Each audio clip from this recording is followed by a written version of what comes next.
تراویح میں وہی قرآن پڑھنا درست ہے جس کے پورے الفاظ سمجھ میں آتے ہوں اور آپ کی دلچسپی باقی رہتی ہے۔ آج ایک مزاج بن گیا، دہے ہیں، 3 شبی شبینہ ہے، 1 شبی شبینہ ہے، بڑے ذوق سے رمضان میں پڑھ رہے ہیں۔ آپ اپنا جائزہ لے لیجئے، 2 جائزے لیجئے۔ پہلا تو یہ کہ قرآن سمجھ میں آنا، دوسرا آپ دلچسپی سے ٹھہر سکتے نہیں، ٹھہر سکتے ہیں تو سوا پارہ پڑھیے، نہیں اور ٹھہر سکتے ہیں تو 10 پڑھیے۔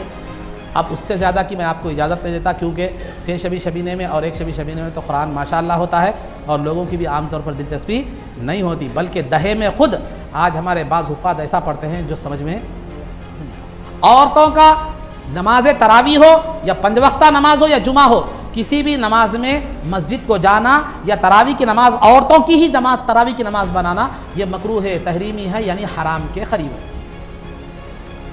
عورتوں کی صرف جماعت بنانا یہ بھی مکروہ ہے، تحریمی ہے، اور عورتوں کا کوئی بھی نماز پڑھنے کے لیے مسجد تک جانا یہ بھی مکروہ ہے، تحریمی ہے۔ امام صاحب کیا کرتے ہیں؟ سجدے کا اعلان کرتے ہیں بعض جگہ، اور میرے نزدیک مصلحت یہ ہے کہ نہیں کرنا بہتر ہے۔ اس وقت تھوڑی سی آواز تبدیل کر لیں تو کافی ہے، لوگوں کو سمجھ میں آ جائے گا۔ تراویح سرکار کتنے پڑھتے تھے؟ 20 رکعت سرکار سے تراویح۔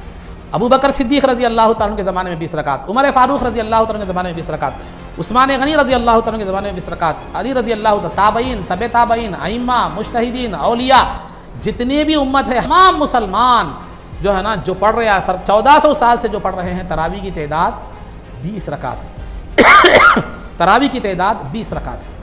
8 رکعت والی جو نماز ہے وہ تراویح کی نہیں ہے بلکہ تہجد ہے، کیونکہ بی بی عائشہ سے پوچھا گیا کہ سرکار کا عمل رمضان میں اور رمضان کے علاوہ میں سرکار کی رات کی عبادت کیا تھی، تو جو ہے نا بی بی عائشہ نے فرمایا کہ رمضان میں اور رمضان کے علاوہ سرکار 11 رکعت سے زیادہ نہیں پڑھتے تھے، اس میں 3 رکعت جو ہے وہ وتر ہوا کرتی تھی۔ اب 8 رکعت کوسی ہے وہ آپ طے کرنا ہے کہ تراویح ہے یا تہجد ہے۔ کیوں؟ اس لیے کہ بی بی عائشہ نے فرمایا یہ 8 رکعت سرکار رمضان میں بھی پڑھتے تھے، رمضان کے علاوہ بھی پڑھتے تھے، تو رمضان اور رمضان کے علاوہ جو نماز ہوتی ہے وہ کوسی ہوتی ہے، تراویح ہوتی ہے یا تہجد ہوتی ہے، تو یہ تہجد کی نماز ہے۔